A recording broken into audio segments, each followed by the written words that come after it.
Hello students, मैं आपका अपना दोस्त Dharmendra Kumar. Line by line Hindi NCERT series अपन देख रहे हैं नीट के लिए। और आज एक नया चैप्टर अपन स्टार्ट करने जा रहे हैं जिसका नाम है कोशिका चक्र और कोशिका विभाजन, जिसे इंग्लिश में अपन बोलते हैं cell cycle and cell division. Last जो चैप्टर अपन ने देखा था कोशिका इकाई, जो अपन ने देखी थी उसी का ये नेक्स्ट पार्ट है, उसी यूनिट का नेक्स्ट पार्ट है। बायोमोलिक्यूल अपन ने डिस्कस कर रखा है पहले से ही। तो इस चैप्टर की अगर अपन बात करें तो नीट में ज्यादा प्रश्न तो नहीं पूछे जाते हैं, एक या दो प्रश्न। छोटा चैप्टर है, इजी चैप्टर है, स्कोरिंग चैप्टर है। इसे किसी भी कंडीशन में अपने को करना है, इसे छोड़ना नहीं है। ठीक है, तो एक या दो क्वेश्चन एक एक मार्क्स से आपको पता है कितने हजारों रैंक ऊपर नीचे हो जाती है। तो इसका मतलब ये नहीं कि एक या दो पूछे जा रहे तो छोड़ देते हैं। इजी चैप्टर है। फिजिक्स केमिस्ट्री बायो तीनों में कोई ना कोई चैप्टर ऐसा होता है जो स्कोरिंग होता है, जिससे आप पढ़ करके उसके क्वेश्चन सही आप कर सकते हैं। तो उसमें से एक चैप्टर अपना बायो में कौन सा है? कोशिका चक्र और कोशिका विभाजन। कोशिश यही है मेरी 3 या 4 लेक्चर में से अपन कंप्लीट कर देंगे। सो स्टार्ट अपन करते हैं आज का सेशन। आज अपन देखेंगे परिचय इस चैप्टर का, और दूसरा अपन देखेंगे कोशिका चक्र। सो आप लोग एनसीईआरटी लेके बैठिएगा, नोटबुक लेके बैठिएगा, और जो भी इंपॉर्टेंट पॉइंट्स मैं ऐसे बताता चलूं उसे आप नोट कर लीजिएगा। और किसी भी प्रकार का आपको डाउट है, कभी भी जब भी आप इस सेशन को देख रहे हैं, तो कमेंट सेक्शन में कमेंट करके आप पूछ सकते हैं। सो स्टार्ट अपन करते हैं कोशिका चक्र और कोशिका विभाजन। टोटल 4 टॉपिक इसके अंदर। क्या आप जानते हैं सभी जीव, चाहे सबसे बड़ा ही क्यों ना हो, जीवन का प्रारंभ एक कोशिका से करता है? तो ये आप जानते होंगे। जैसे बात करें जनन की, अगर सिंपल सी बात करें तो दो प्रकार के मेनली जनन अपन पढ़ते हैं। एक तो अलैंगिक जनन होता है और दूसरा लैंगिक जनन होता है। ठीक है, तो लैंगिक में भी अगर बात करें, क्योंकि अलैंगिक में तो क्या होता है, एक कोशिका से दो कोशिकाओं का निर्माण होता है। ठीक है, एसेक्सुअल रिप्रोडक्शन में फिर 2 से 4 चलता है, इसमें सिंगल पेरेंट है। जबकि लैंगिक की अपन बात करें, जैसे नर और मादा युग्मकों का संलयन होता है। तो जो संलयन होता है उसके बाद में जो स्ट्रक्चर मिलती है वो अपने जाइगोट या युग्मना जिसे अपन बोलते हैं। तो ये भी क्या है, एकल कोशिका है। दो कोशिकाएं मिलकर एक कोशिका बना रही है, और यहीं से क्या होता है, जीवन का प्रारंभ होता है, शुरुआत यहां से होती है। ठीक है, आप आश्चर्यचकित हो सकते हैं कि कैसे एक कोशिका से इतने बड़े जीव का निर्माण होता है। वृद्धि व जनन सभी कोशिकाओं का ही नहीं, सभी सजीवों की विशेषता है। ये आपने पहले भी डिस्कस कर रखा है वृद्धि और जनन के बारे में, जो फर्स्ट चैप्टर 11th क्लास का, जो 5 लक्षण अभिलक्षण अपन ने देखे थे उसके अंदर दोनों शब्दों को अपन ने डिस्कस किया है। सभी कोशिकाएं दो भागों में विभाजित होकर जनन करती, जिसमें प्रत्येक पैतृक कोशिका विभाजित होकर दो नई संतति कोशिकाओं का निर्माण करती है। जैसे अभी अपन ने बात की थी अलैंगिक जनन में क्या होता है, पैतृक कोशिका ये है, ये चाहे तो विखंडन इसके अंदर हो रहा है, जिसे अपन फ्रेगमेंटेशन वगैरह की बात करें, बाइनरी फिशन जिसे अपन बोलते हैं, द्विविखंडन हो रहा है। तो अलग अलग प्रकार है अलैंगिक जनन के। तो वो क्या कर रहा है, एक से दो नई संतति कोशिकाओं का निर्माण करता है। अब ये जो नवनिर्मित संतति कोशिकाएं ये स्वयं क्या करेगी, वृद्धि करेगी, विभाजन करेगी और आगे वापस से प्रजनन करेगी। तो ये नवनिर्मित कोशिकाएं स्वयं वृद्धि व विभाजन करती है। एक पैतृक कोशिका और इसकी संतति वृद्धि व विभाजन के बाद एक नई कोशिका की जनसंख्या का निर्माण करती है। इजिए दूसरे शब्दों में इस प्रकार की वृद्धि व विभाजन के कई चक्रों के बाद एक कोशिका से ऐसी संरचना का निर्माण होता है जिससे कई लाख कोशिकाएं होती है। तो एक प्रकार से चक्र चल रहा है कि ये पैतृक है, पैतृक से पुत्री बनेगी। अब ये जो पुत्री है कुछ समय बाद में इसमें वृद्धि वगैरह हो जाएगा, तो ये क्या करेगा, खुद से पैतृक के जैसे काम करेगा और वापस से क्या करेगा, पुत्री कोशिका का निर्माण करेगा। फिर ये पुत्री क्या है, वृद्धि वगैरह करेगा, कुछ समय बाद में वापस से पैतृक के जैसे काम करेगा और अपने समान या असमान जो क्या है कोशिकाओं का निर्माण यहाँ पर करता चलेगा। तो एक यहाँ पर क्या बन रहा है, एक चक्र बन रहा है, साइकिल बन रहा है। जो भी रिपीटेड इवेंट्स है, बार बार होने वाली जो घटनाएं, उसका क्या बन चुका है, चक्र यहाँ पर बन चुका है। सो देखते हैं अपन कोशिका चक्र टॉपिक 10.1 में। कोशिका विभाजन सभी जीवों के लिए एक अत्यंत महत्वपूर्ण प्रक्रिया है। एक कोशिका विभाजन के दौरान डीएनए प्रतिकृति में कोशिका वृद्धि होती है। इंपॉर्टेंट है, इसे स्टार मार्क कर लीजिएगा। डीएनए प्रतिकृति का मतलब क्या, डीएनए की संख्या में वृद्धि होना। मान लीजिए अभी आपके पास कोशिका, इसके अंदर जो डीएनए है, डीएनए की मात्रा है वो 40 है। अब जब कोशिका चक्र और कोशिका विभाजन चल रहा है, तो एक समय बाद में डीएनए यहां पर क्या हो जाएगा, बढ़ जाएगा, 80 यहां पर हो जाएगा। ठीक है, तो यहां ओवरऑल क्या हुआ है, डीएनए की मात्रा यहां पर बढ़ी है। तो डीएनए से डीएनए निर्माण की जो प्रवृत्ति होती है, जैसे एक डीएनए, तो यहाँ एक से दो डीएनए बन गए, दो से चार बन जाएंगे। तो डीएनए से डीएनए निर्माण की जो प्रक्रिया होती है उसे अपन बोलते हैं डीएनए प्रतिकृति। इंग्लिश में से अपन बोलते हैं रेप्लीकेशन। इसे 12th क्लास में अपन पढ़ते हैं, छठे चैप्टर में। ठीक है, और कोशिका वृद्धि होती है। ये सभी प्रक्रियाएं जैसे कोशिका विभाजन, डीएनए प्रतिकृति और कोशिका वृद्धि एक दूसरे के साथ समायोजित होकर इस प्रकार संपन्न होती है कि कोशिका विभाजन सही होता है। बस संतति कोशिकाओं में इनकी पैतृक कोशिकाओं वाला जीनोम होता है। ठीक है, जैसे एक कोशिका से दो बन रही है यहाँ पर, तो इसके अंदर जो डीएनए था अभी 40 है, तो कुछ समय बाद में इसमें क्या हो जाएगा, 80 हो जाएगा। 40 से कितना हो गया, 80 हो गया। और ये 80 वापस से क्या होगा, 40 और 40 में विभाजित हो जाएगा। फिर वापस इसके अंदर 80 होगा, फिर वापस 40 और 40 में विभाजित हो जाएगा। तो जो भी पैतृक और पुत्री संतति है उसमें क्या है, उसमें जो जीनोम की बात कर रहे हैं, गुणसूत्रों की बात कर रहे हैं, डीएनए की बात कर रहे हैं, वो क्या है, इसी प्रकार से विभाजन होता है, सही होता है। और संतति कोशिकाओं में क्या होता है, पैतृक कोशिका वाला ही क्या होता है, जीनोम होता है। क्लियर होगा यहां तक। घटनाओं का यह अनुक्रम जिसमें कोशिका अपने जीनोम का द्विगुणन, द्वि का मतलब डबल कर रहा है, गुणन का मतलब गुणित हो रहा है, वे अन्य संकटों का संश्लेषण और तत्पश्चात विभाजित होकर दो नई संतति कोशिकाओं का निर्माण करता है, इसे अपन क्या बोलते हैं, कोशिका चक्र कहते हैं। ठीक है, समझ में आई होगी डेफिनेशन आपको। यद्यपि कोशिका वृद्धि, जिसमें कोशिका द्रव्य वृद्धि के संदर्भ में लिखा, कोशिका वृद्धि जैसे ये कोशिका आपके पास, इसमें पहले वृद्धि होगी यहाँ पर, तो ये वृद्धि किस सेंस में बोला गया है, कोशिका द्रव्य की वृद्धि, साइटोप्लाज्म में वृद्धि जो है वो एक कॉन्टिन्यूस या सतत प्रक्रिया है, जिसमें क्या होता है, डीएनए का संश्लेषण कोशिका चक्र की किसी एक विशिष्ट अवस्था में होता है। अब ये आप ध्यान में रखना, इसने एक स्टेटमेंट लिख दिया यहाँ पर, जो कोशिका द्रव्य की अपन बात करते हैं। ठीक है, किसके सेंस में बोला, कोशिका द्रव्य को और कोशिका वृद्धि को इसने बोला है कि कोशिका जो वृद्धि की बात कर रहे हैं उसमें कोशिका द्रव्य का जो संश्लेषण है, या जो कोशिका द्रव्य में वृद्धि की अपन जो बात कर रहे हैं, ठीक है, वो क्या है, कॉन्टिन्यूस प्रोसेस है, सतत प्रक्रिया है। और उसी सतत प्रक्रिया के अंदर क्या होता है, किसी विशिष्ट समय पर किसी विशिष्ट अवस्था में क्या होता है, डीएनए का संश्लेषण यहाँ पर होता है। अभी समझ में आएगा आपको, आगे चलेंगे जैसे जैसे पढ़ेंगे समझ में आता रहेगा। कोशिका विभाजन के दौरान प्रतिकृति गुणसूत्र या डीएनए जटिल घटनाक्रम के द्वारा संतति केंद्रों में वितरित हो जाते हैं। ये सारी घटनाएं आनुवांशिक नियंत्रण के अंतर्गत आती है। ठीक है, तो ये आपको समझ में आ जाएगा जैसे अपन इसको समझेंगे किस प्रकार से केंद्रकों में वितरित होता है। कोशिका चक्र की प्रावस्था जो है वो यहां से अपन देखते हैं। एक प्ररूपी या यूकेरियोट्स या जैसे अपन ससीम केंद्र की बोलते हैं, चक्र का उदाहरण मनुष्य की कोशिका के संवर्धन में होता है, जो लगभग प्रत्येक 24 घंटे में विभाजित होती है। मनुष्य की जो कोशिका कितने घंटे में होती है, 24 घंटे में विभाजित होती है। ये आपको ध्यान में रखना है, क्योंकि आगे ईस्ट का आएगा, वो भी आपको ध्यान में रखना है। यद्यपि कोशिका चक्र की अवधि एक जीव से दूसरे जीव व कोशिका से दूसरी कोशिका प्रारूप के लिए बदल सकता है। ठीक है, जैसे अपने अंदर 24 घंटे बोला, ईस्ट के अंदर ये क्या बोल रहा है, लगभग 90 मिनट ही बोल रहा है साहब। बैक्टीरिया में कुछ हो सकता है अलग हो, ठीक है, प्लांट में कुछ अलग हो, तो वो जो कोशिका से कोशिका वेरी कर सकता है जो समय है, या एक जीव से दूसरे जीव में वेरी यहाँ पर कर सकता है। कोशिका चक्र की कितनी अवस्थाएं, दो मूल अवस्थाएं, एक इंटरफेस जिसे अपन बोलते हैं अंतरावस्था, दूसरा लिखा है एम जिसे अपन बोलते हैं सूत्री विभाजन। ठीक है, अब देखते हैं ये क्या है, ये भी आपको इस चित्र में समझ में आ जाएगा। वैसे ये पूछा गया है आपका जो चित्र है। सूत्री विभाजन की बात करें, एम अवस्था की बात करें, तो ये उस अवस्था को व्यक्त करता है जिसमें वास्तव में कोशिका विभाजन या समसूत्री विभाजन होता है, और दो अंतरावस्था या दो क्रमिक एम अवस्थाओं के बीच की प्रावस्था को व्यक्त करता है। ठीक है, तो एम अवस्था की जो बात कर रहा है, या जिसे सूत्री विभाजन जिसे बोला गया, ठीक है, तो इस एम अवस्था के बाद में अंतरावस्था आएगा।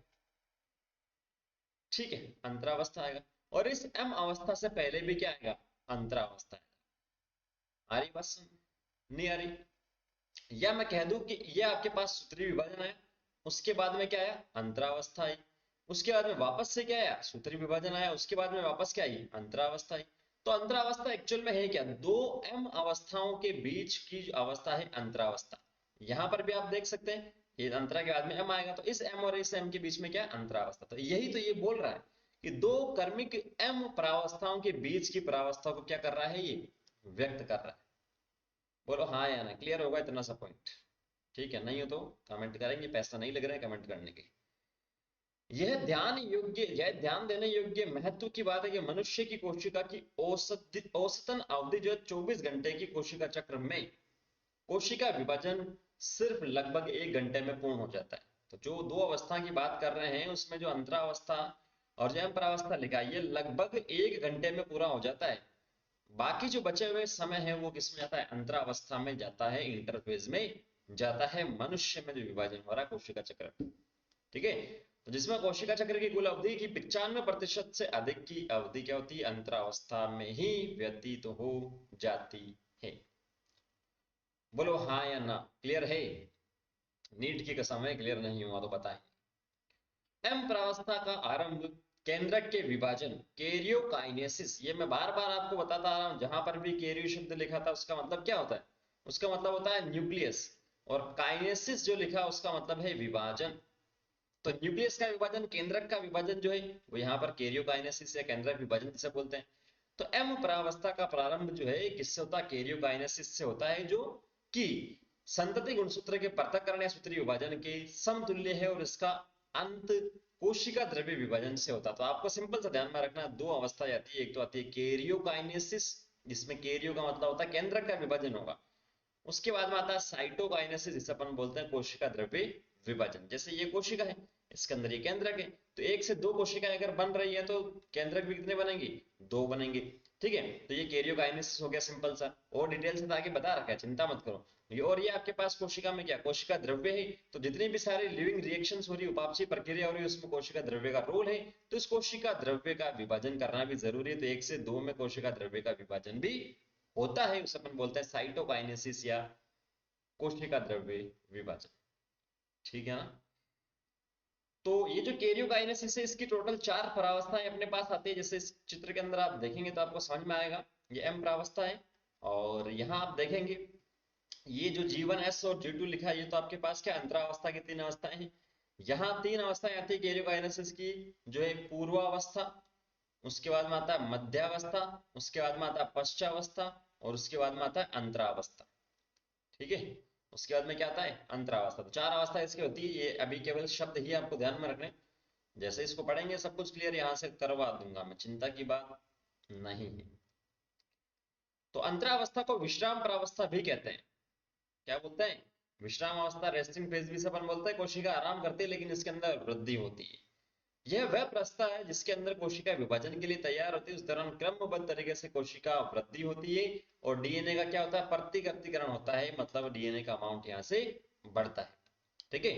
तो अंतरा प्रावस्था को अपन 3 प्रावस्था में विभाजित करते हैं। अंतरावस्थाओं को एक तो होता है जीवन, जिसे बोलते हैं गेप फर्स्ट फेज, या पश्च सूत्री अंतरकाल प्रावस्था, क्योंकि अपन ने बात की थी एक एम आता है, उसके बाद में अंतरावस्था आता है, फिर वापस से एम आता है, उसके बाद में अंतरावस्था आता है।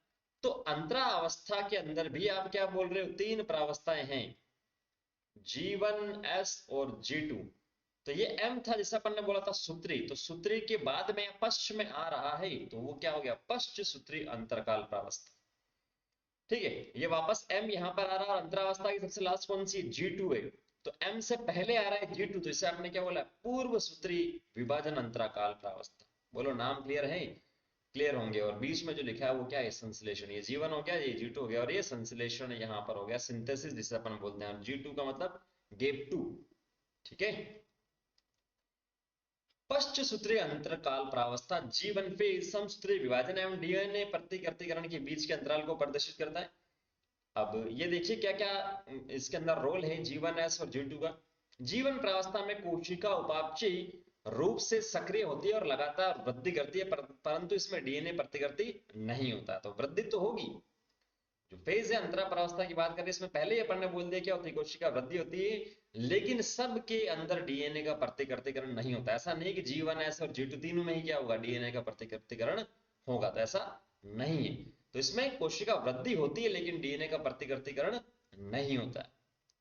नेक्स्ट आता है एस फेज या संश्लेषण प्रावस्था, जिसे सिंथेसिस फेज बोलते हैं। उसके दौरान डीएनए का निर्माण होता है, उसकी प्रतिकृति होती है। तो एस फेज में क्या होता है, डीएनए का प्रतिकृति होता है, बहुत ज्यादा इंपॉर्टेंट है। इस दौरान डीएनए की मात्रा दुगुनी हो जाती है। पहले अगर 10 था तो एस अवस्था जब पूर्ण हो जाएगी, या G2 की अगर अपन बात करें तो उसमें दुगुना हो जाएगा, 20 यहां पर हो जाएगा। यदि डीएनए की प्रारंभिक मात्रा को 2C चिन्हित किया जाए तो यह बढ़कर क्या हो जाता है, 4C हो जाता है। यद्यपि गुणसूत्र की संख्या में कोई वृद्धि नहीं होती है। बहुत बहुत बहुत ज्यादा इंपॉर्टेंट पॉइंट है कि अगर डीएनए की आप बात कर रहे हो, डीएनए मेरे पास पहले कितने हैं, ए है, और क्रोमोसोम या गुणसूत्र की मैं बात कर रहा हूं, क्रोमोसोम मेरे पास कितना है, एक है। तो डीएनए जो है एस अवस्था के बाद में 2 वे हो जाएगा, मतलब डबल हो जाएगा प्रतिकृतिकरण के बाद। जबकि क्रोमोसोम की बात कर रहे हैं तो एस प्रावस्था के बाद में क्रोमोसोम कितना रहेगा, एक का एक ही रहेगा। ये स्टेटमेंट बहुत ज्यादा इंपॉर्टेंट है। यदि जीवन प्रावस्था में कोशिका द्विगुणित है या 2n गुणसूत्र है तो एस प्रावस्था के बाद भी इसकी संख्या वही रहती है जो जीवन अवस्था में थी, अर्थात 2n ही रहेगी। ये गुणसूत्रों के बारे में इसने स्टेटमेंट लिख दिया, ऊपर डीएनए के बारे में लिख दिया, नीचे गुणसूत्रों के बारे में लिख दिया। ये कुछ पॉइंट्स यहाँ पर लिखिए इस बॉक्स में, तो इसे अपन देखते हैं क्या है ये।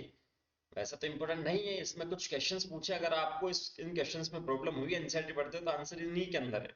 इसी क्वेश्चन में क्या है आंसर, देखिए। पादप वे प्राणी अपने जीवन काल में कैसे वृद्धि करते हैं। वृद्धि की बात करते हैं तो संश्लेषण वगैरह करते हैं, उपापचय वगैरह करते हैं, कोशिकाओं की संख्या बढ़ाते हैं, वो वृद्धि एक प्रकार से। क्या पौधों में सभी कोशिकाएं जीवन भर विभाजित होती है, तो इसका आंसर आप देखेंगे आगे वाले क्वेश्चन में लिखा है। क्या आप सोचते हैं कि कुछ कोशिकाएं सभी पौधों व प्राणियों के जीवन में हमेशा विभाजित होती रहती है। ठीक है, तो सारी कोशिकाएं जो है वो जीवन पर्यंत विभाजित नहीं होती है, केवल कुछ ही होती है।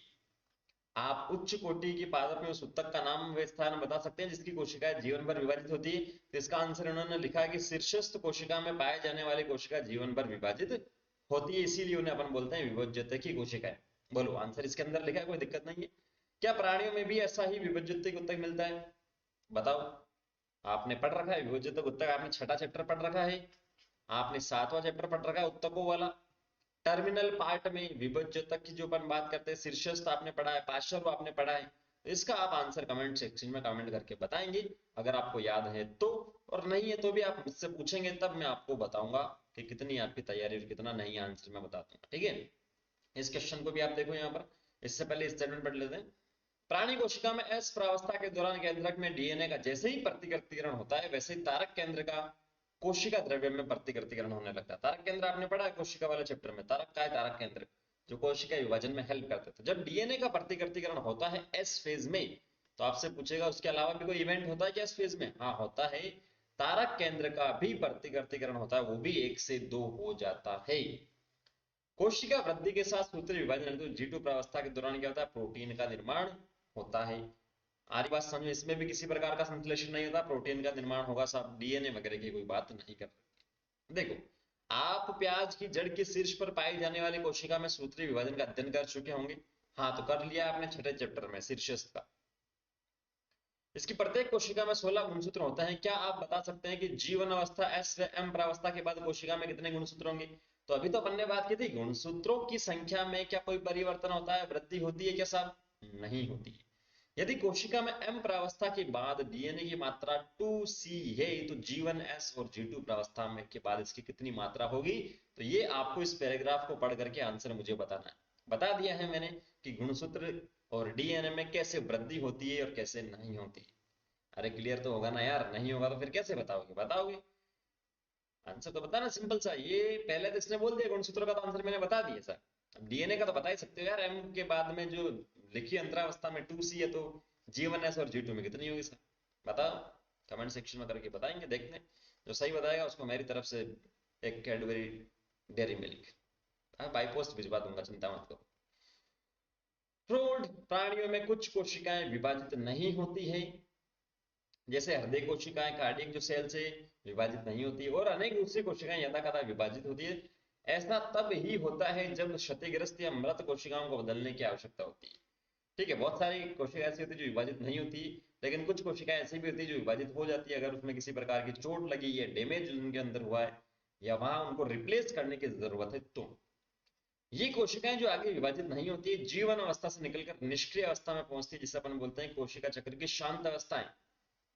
ठीक है, शांत अवस्था है जी नोट जिसे अपन बोलते हैं। इस अवस्था की कोशिका उपापचय रूप से सक्रिय होती है लेकिन ये विभाजित नहीं होती। उपापचय रूप से मेटाबॉलिक एक्टिविटी की बात करें वो सक्रिय होगी लेकिन वो विभाजित नहीं होगी, और इसका विभाजन जीव की आवश्यकता अनुसार होता है। तो इसके अंदर आप देखेंगे, यहाँ तो अपन ने बात कर ली एम की, इसमें 4 अवस्था आती है, प्रोफेज या पूर्वावस्था, मध्यावस्था, पश्चावस्था, अंतावस्था। ये कोशिका द्रव्य विभाजन साइटोकाइनेसिस जिसे अपन बोलते हैं वो होता है। अगर ऐसा नहीं है कि कुछ कोशिकाएं जो है मेटाबॉलिक रूप से सक्रिय लेकिन वो विभाजित नहीं हो सकती, तो किसके अंदर चली गई, जी नोट के अंदर चली गई। ये जीवन था, ये जीएस है और ये G2 है, अंतरावस्था के तीनों जो फेजेस थे। लेकिन अगर ऐसा विभाजित नहीं होगा तो वो किससे चला जाएगा, जीवन से। जी नोट में यहाँ पर चला जाएगा। बोलो हाँ या ना, बोलो बोलो, ठीक है ना। प्राणियों में सूत्रीय विभाजन केवल द्विगुणित कायिक कोशिकाओं में ही देखने को मिलता है। द्विगुणित का मतलब 2n। हालांकि इसके कुछ अपवाद है जहां हैप्लॉइड या ए गुणित कोशिकाएं समसूत्री विभाजन द्वारा विभाजित होती है, जैसे उदाहरण के लिए नर मधुमक्खी। ठीक है, अपनी वृद्धि करते हैं, मधुमक्खी की बात करेंगे, 3 पार्ट वहां देखेंगे, नर में, मादा में, या जो रानी मधुमक्खी की अगर बात करते हैं इसमें किस प्रकार से विभाजन होता है, जनन किस प्रकार से होता है, या पढ़ेंगे 12th क्लास में। 100% आप वहां पर पढ़ेंगे, आपको वहां समझ में आ जाएगा कि हैप्लॉइड जो है, हैप्लॉइड का मतलब ए गुणित कोशिका से ए गुणित कोशिका जो बनी है समसूत्री विभाजन से, वो कैसे बनती है नर मधुमक्खी में। ठीक है, तो नर में तो ये बन जाएगा। मादा के अंदर क्या होता है, ये तो सिंपल से थोड़ा सा बता देता हूँ, आया है तो नर में तो एन से एन बन जाएगा, मादा में क्या होता है 2n से n बनता है। वापस से जब दोनों एक दूसरे के साथ में फ्यूजन फर्टिलाइजेशन करता है तो 2n यहाँ पर बन जाता है, यहाँ अर्धसूत्री विभाजन होता है और वहां समसूत्री होता है। ठीक है, तो इसके विपरीत पादपों में सूत्री विभाजन एक गुणित व द्विगुणित दोनों कोशिकाओं में देखने को मिलता है। पादपों में पीढ़ी एकांतरण आपने पढ़ लिया है, याद कीजिए और अवस्थाओं को पहचान कीजिए जिसमें एक गुणित कोशिकाओं में सूत्री विभाजन देखने को मिलता है। याद करो, याद करने का काम तो आपका, एग्जाम में आप बैठेंगे, मैं थोड़ी बैठूंगा। तो यहाँ जो है अपना पहला टॉपिक कंप्लीट होता है। अब नेक्स्ट जो सेशन में अपन बात करेंगे सूत्री विभाजन या समसूत्री विभाजन, अपन देखेंगे वहां पर 2 प्रकार के विभाजन होता है, समसूत्री और अर्धसूत्री। तो समसूत्री विभाजन की जो भी फेजेज है, अवस्थाएं, पूर्वावस्था, मध्य, पश्चात, अंतावस्था, वहां से अपन डिस्कस करेंगे। उम्मीद मैं करता हूं कि यह आज का जो सेशन था वो आपको समझ में आया है। अगर फिर भी, ठीक है, वैसे तो आ गया होगा, अगर फिर भी कोई डाउट है तो कमेंट करो और पूछो, पैसा थोड़ी मांग रहा हूँ कमेंट करने की, डाउट बताने के। ठीक है, सो पढ़िए एनसीईआरटी, एमसीक्यू सोल्व कीजिए। मिलते हैं नेक्स्ट सेशन में कल। Thank you, all the very best.